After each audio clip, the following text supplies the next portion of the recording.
Ça s'active le long de la façade de l'hôtel Solvay en rénovation.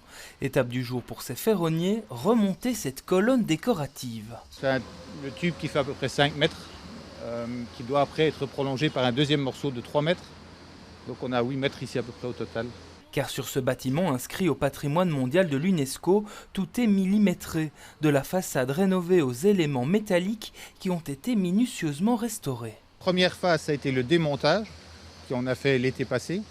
Puis il y a eu une grosse phase de restauration en atelier. Et puis la dernière phase, le remontage. Ici, ces balustrades attendent de retrouver les balcons, tandis qu'un peu plus loin, nous rencontrons ce peintre. Christian a notamment refait les peintures des ferronneries avec le souci de retrouver les couleurs d'origine. C'est la couleur qui a pu exister dans la période d'Horta et on n'a pas envie de trahir Horta.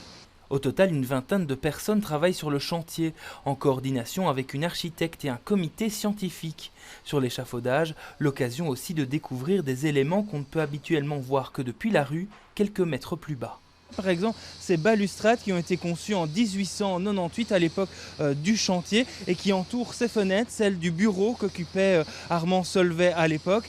Le bureau à l'intérieur donc du bâtiment qui a aussi subi certaines rénovations. La rénovation intérieure qui se limite pour l'instant à ces châssis de fenêtres. Donc on a dû décaper les châssis, les nettoyer au tinaire cellulosique pour enlever le restant de décapant, les poncer et puis les revernir. Car l'objectif est évidemment de ne pas dénaturer les lieux parmi les plus beaux intérieurs art nouveau de la capitale, préservés par ses propriétaires. Toute la famille Withamer qui a su préserver ce patrimoine exceptionnel.